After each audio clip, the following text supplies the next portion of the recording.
Hello, Sinvicta. Hello, Northernlion. Happy Wednesday. Happy Wednesday to you as well. Wow, I can't believe it. Dude, it's April already. I Probably. know, Well, man. yeah, It, yeah, it's April. yeah. Uh, Is it or is it? April Fools. It's it's actually, it's April. April 1st. Yeah. We got to do What something day clever. is next Wednesday? Wednesday, April 1st, baby. Yeah. You you could just looked at those at the clock on the windows, but No, no, no. That's what Google Assistant's there for. Oh, okay. It's a lot easier to ask and wait for a reply than just click on a clock I at the love bottom. Google Assistant. It's always there for me. I don't know. It might just me just getting like older, but I just don't trust Alexa and Google Assistant, Siri, and all that. I shut them all off. It's like I still have a working brain. I can do my own searching. Oh, I understand. I mean, like, Kate will sometimes, like, search something on Siri, and I'll type it, and the typing wins 100% of the time.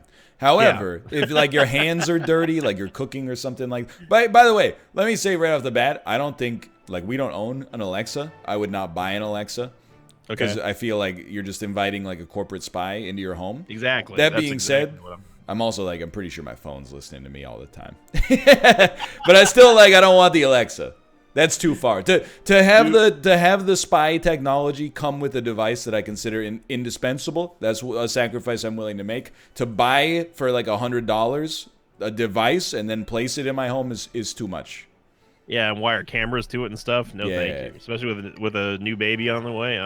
I will tell you though that I have been thinking about getting some outdoor security cameras in the hopes that that facial recognition software comes to Canadian police departments. So if anybody tries to vandalize our yard or something like that, we can have them thrown in prison for life.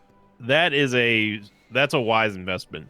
When I get the house, I'm installing cameras on all the doors and just making sure all the bases are covered. I think it should be legal to have your security system hooked up with like a button that shoots like a dart out of it.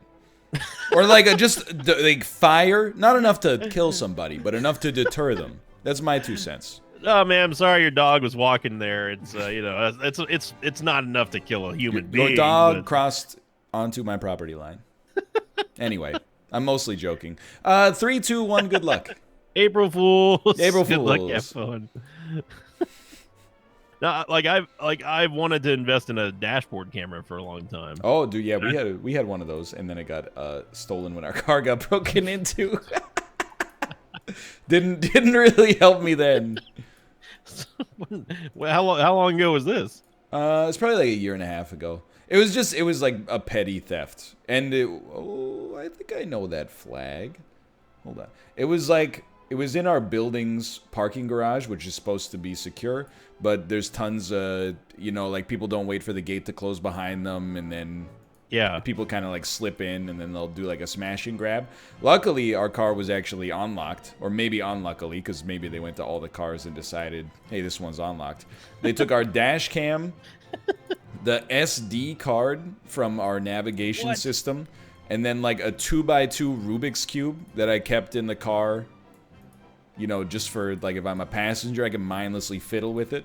You solve a Rubik's Cube every time you... Not every time. I did it like driving. 1 or 2 times when I was invested in it, and then never took it out of the car. So they stole like realistically like less than $200 worth of merchandise out of our car. Right. Which is not that bad, but you never like to be robbed. That obviously is it makes you feel a little shaken. I never want to be alpaca patrolled. You ever been a victim of real theft? I have been. My car was broken into twice. One of the times was short enough to where I walked into Subway to get a sandwich and came out and it had happened. Man, that's crazy. They just took like the change out of your cup holder or something? No, they took my wallet. Whoa! They took a phone charger of my wallet. They tried to take the radio, but I have one of those like flush faced like stereo equipment heads in my car. And And yeah, it was. I carry no cash on me ever. Which is But they did. then you're like, I have to get all my ID replaced, which is the most annoying part. Yeah, and the problem is that my social security card was in there. Right. So yeah. that caused a whole mess of like, It like does suck. yeah. I mean, it was less than optimal, I would say. But realistically, someone who's breaking into your car to take your car stereo, you think they're gonna proceed to identity theft you? Dude, you never know. I know, that's what I was gonna say. You never know. I'm saying like the risk is probably low, but you still gotta take the precaution. I was hoping that they would just look in there, take the cash, the credit cards, and then toss the wallet. Yeah. And I tried to find it, and I mean, it's gone, you know. Yeah, so yeah. but this happened like over a decade ago almost. And then another time when I was in college, the someone had broken into the quarter panel, or they broke the quarter panel out of the rear view, not rear view mirror, but the it's one of the passenger windows, and they broke the glass and tried to yank my gym bag along with my school bag, like with books and stuff in it, out of that. But my particular car has like the locks always are flush as well whenever it's like locked. Yeah, so yeah. what I thought was that they probably broke the quarter panel glass to get in there and try to reach around and unhook the car lock. This happened in my apartment. And when they realized they couldn't do that, then they just reached in and tried to grab whatever they could, and nothing would fit through there, thankfully. It's not far. Like, I don't know how you react to it, but like I get it like obscenely like angry at it. I was like, I guess I was more. Oh, you got me by 1,500 on that one. I didn't even realize I was out of time. I thought we were in Ecuador, right? Because I saw the Ecuadorian flag. But I will say, I remembered at like the last minute that when you see license plates on car doors, that's like a Colombian thing. Yeah, I think I thought it was. I didn't think it was. I guess I don't know what the Ecuadorian flag looks like, but I guess that they're similar seeing because I saw that truck. It's the Colombian flag, yellow, blue, red. Yeah. What's the Ecuadorian flag? I have no idea. It's like the same colors but vertical instead of horizontally striped, I think. I'm almost tempted to look it up, but I'll do it after You know what? this This is episode. where you got this. Flag of Ecuador, please. Hey, there you go. Here's the top result. Can you just put the... We don't... You really made a page called Flag of Ecuador without putting a picture of it? Like, are you... What are you doing? That's just... Like, it's actually just bad content. You're the #1 search result for Flag of Ecuador, and you don't have a picture of it? Like... I'm just sitting here waiting for it. I mean... I'm not looking anymore. I'm driving. Yeah, for me, it just like, I don't know. Like, the loss of the monetary stuff is whatever. It's all replaceable. Yeah, right? yeah, of course. It's more for us, it's like a feeling that, like, our armored bubble has been pierced. Like, yeah. It's anxiety-inducing because you realize that you are in a world where crime can take place. But then, you know, at first you're like, oh my god, they took the SD card that has, like, our home listed as, you know, a destination in it. And also all that. And then I'm like, nobody's busting into your car to steal your SD card to find out where you live. They're already there. They stole from it when it was parked in, like, our apartment's parking spot. So like, it definitely makes you feel vulnerable. Yeah. You're like, what if they come back and try to take my 3x3 Rubik's Cube? I did also, I mean, I say but it was really like my grandparents got robbed. Same situation, a car break-in while we were driving, weirdly enough, through Nova Scotia. Shout out to Truro, Nova Scotia, a young egg's first instance of being the victim of crime. They broke into their Ford Aerostar and oh no, while we were sleeping, and took all of my Game Boy games. Oh, now that you just, on a road trip with two 65-year-olds and a 10-year-old, they took all my Game Boy games. How dare you? But what did they? Which games did they take as the most important one? Oh, I don't remember. There's a Tell lot me of they garbage, spared- honestly. Okay, well you didn't. Was it like they stole Pokemon from you? They still no, it was pre-Pokemon. I think it was like 1 or 2 Okay. years before Pokemon. But they definitely stole everything except what was in my Game Boy because I took my Game Boy into the hotel with me. I know the country like 100% on this. Yeah, me too. It's the water problem that's got me questioning this. I don't think I honestly need to see anything else. I mean, I've barely moved in this guess. After I saw that one sign. Yo, where the heck is Bariloche? I think I might be off by more than I think I am right now. Where was what? Where's Bariloche? Whatever, let it ride. I think my cursor was on Bariloche. Really? Yeah, Oh, but yeah. I hadn't seen it. I hadn't seen it till you said something. It's alright, it wouldn't have saved me, I think, on this one.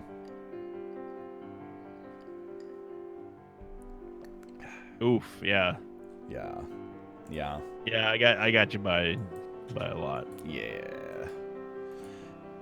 Thanks for saying Bariloche though. I mean, I was already in the area there because like I was like, we can't be near the sea. There's no way this is near the sea. And I saw all the mountains and stuff. I was like, it's got to be on the left side, on the western side. Well, this Everything was is- freaking cold. This is a tough one. I couldn't possibly guess where we are. Everything looks so new, like really new. I just don't know like where we are. You're thinking it's Dubai. I mean, I don't want to give you a Bariloche situation here. I got you by like 4,000. Oh on the yes, last guess, so. I assumed. I'm not saying it's. I'm not to insinuate that it's out of reach, of course, but like how much do you know about where we are? I would assume that we are either in the UAE, somewhere near Dubai. Like I'm trying to get to all the skyscrapers in the background, but I don't think I'm gonna have time. Would it help you if you knew that the tallest building there was climbed by Sir Thomas Cruise in the 2010 film Mission Impossible Ghost Protocol? No, but I know where we are now. Okay. So I haven't seen a Tom Cruise video, like I haven't seen a new Tom Cruise movie in freaking years. I'll tell you, without a sense of irony whatsoever, I think it is possible that Mission Impossible Fallout was the best movie of 2018. Really? Yeah. I mean, there's a lot of, because I think Hereditary came out 2018. I really like that. But I think, and I'm going to catch some heat for this, but I think really well-crafted action movies actually have to deal with a lot of bias. I think that people assume because there's guns in it, it can't also be like smartly crafted. You know, because there's fight scenes, it's somehow like less intellectual than a movie where people. And I like a lot of those artsy fartsy movies, to be honest. Like that kind of stuff is in my wheelhouse. But I also have an appreciation for an expertly crafted action film, like a John Wick 3 Parabellum or a Mission Impossible Fallout. Honestly, I saw the last of the Mission Impossible series that I saw was the second one. It's by far the worst. That what's his name made Chow Yun Fat or whatever his name That was. is a John Woo movie. John Woo. Correct. Yeah. Oh, yeah, Chow Yun Fat. He's the actual. He's the actor from Bulletproof Monk. Yeah. With Sean William Scott. The only reason why I saw it was because Metallica had written "I Disappear" for the soundtrack. Yeah. That's a hey.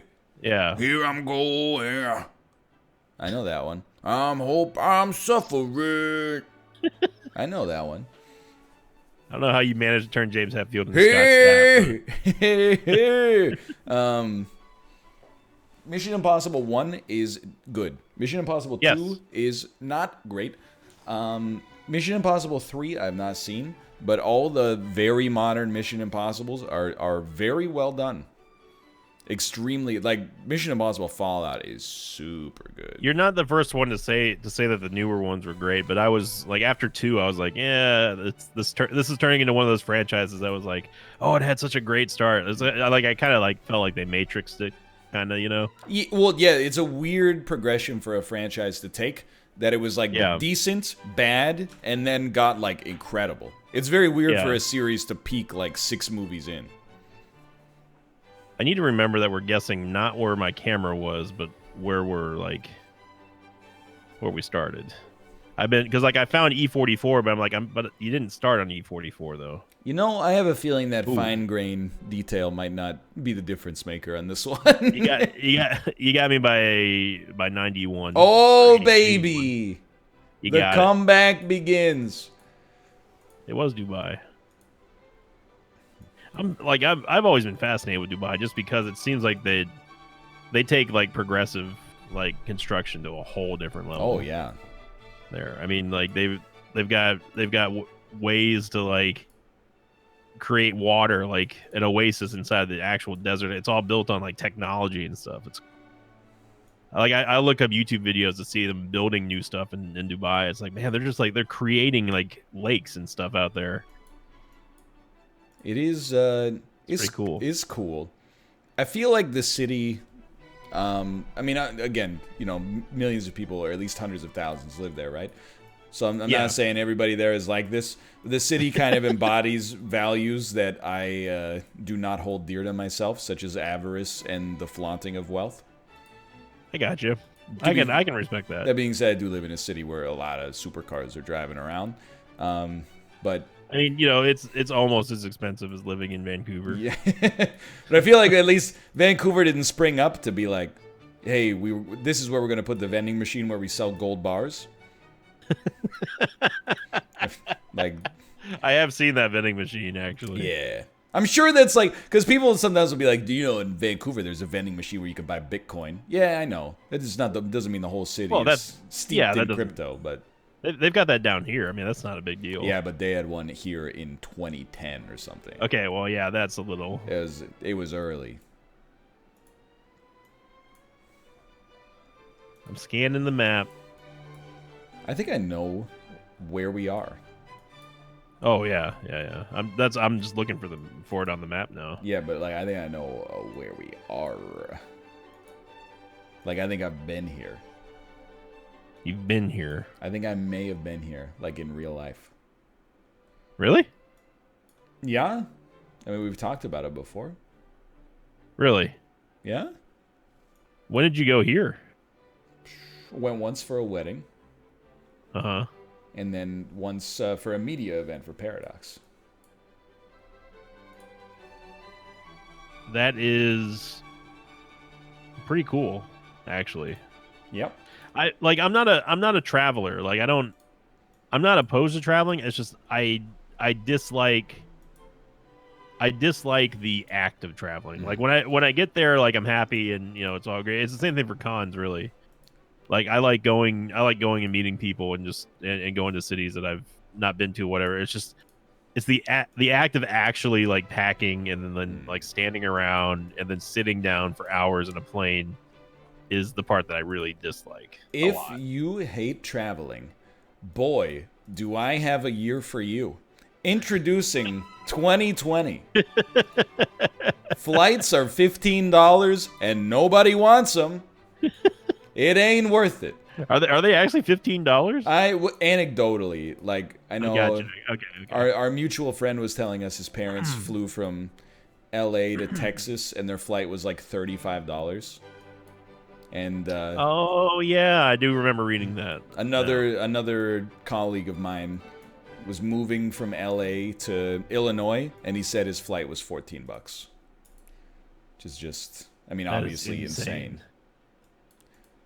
I'm actually like I wouldn't say I'm the opposite, but I'm different for sure. I actually like being on the airplane because it's one of those few times where I'm like I literally can't. Nothing is expected of me except sitting down and watching this movie.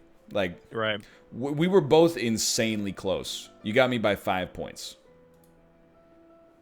I found the campus. I have not been there. I thought I could throw you for a loop. I didn't want to toss you a bone and be like, "Wow, I didn't know you were in South Africa." I figured that you weren't, but I wasn't sure if you knew where we were. So don't get me wrong. Like a 10-hour flight. By the end of the flight, I'm like, I would prefer to not be on the plane anymore. But right. like a 4-hour flight, I actually, without a hint of irony at all, I'm like, this is a little miniature vacation in and of itself. I can understand the appeal. It's you're almost like, I guess, isolated from the world. You can't do anything.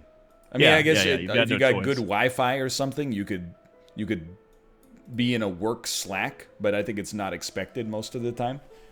And obviously what we do is like, nobody's going to record an episode of something on the airplane. You have to be a real piece of garbage. We'd have to be Casey Neistat for that. Okay, look, when I said piece of garbage, I didn't know that somebody had done it, so... Well, he takes all those travel vlogs and like he's like, I rode on the $50,000 flight to Dubai and like it's like I'm taking a shower in a plane. I'm like, man. I think if you take a little video, you know, like a minute or 2 minutes of video here and there, that's not that big of a deal. I was talking about more of like, hey everybody, welcome to episode 1500. Yeah, exactly. For the record, for those of you who think that I'm taking a shot at Casey, it's like I actually enjoy those videos. He does show pretty much everything off when he's going on those expensive trips. And I think that most of them are actually comped to him as well. I originally, I will admit, I had a negative impression of Casey Neistat. Okay. But I had never seen one of his videos. I watched a couple of his videos in circumstance, maybe like a year ago, and I was like, I have no problem with this guy whatsoever. I got nothing against him. I think he makes high quality content, to be honest. I was kind of the same way when I first saw that. Like, I took the world's expensive, seat on an aircraft. I was like, all right, this guy's one of those. But then, you know, when I started watching a little bit more. I'm not subscribed to him, admittedly, but I've watched a few of his videos, and the ones that I always like to watch are the ones where he's like advocating for like better YouTube guidelines and stuff, you know.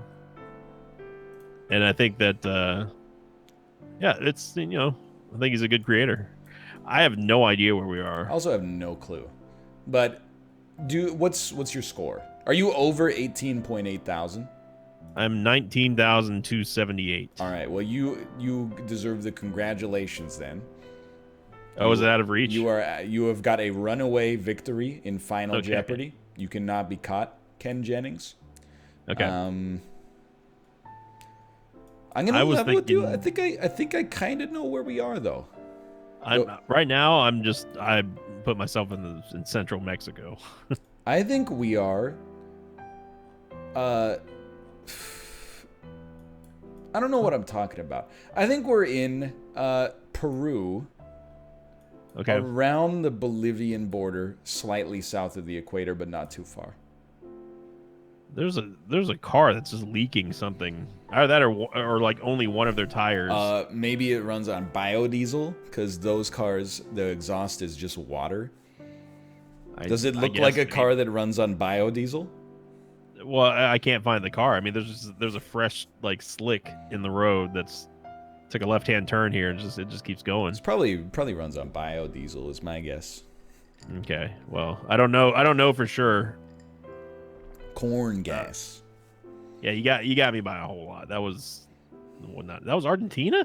Apparently that was Argentina. Wow.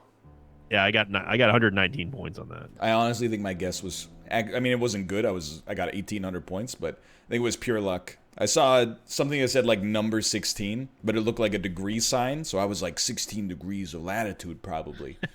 Yeah, that's it. I had myself convinced, and then I was looking at this, and I'm like, that's not 16 degrees of latitude. I don't know. Maybe it is. I don't know. Anyway. Where was the tipping point for that one? It was the second guess. Oh yeah.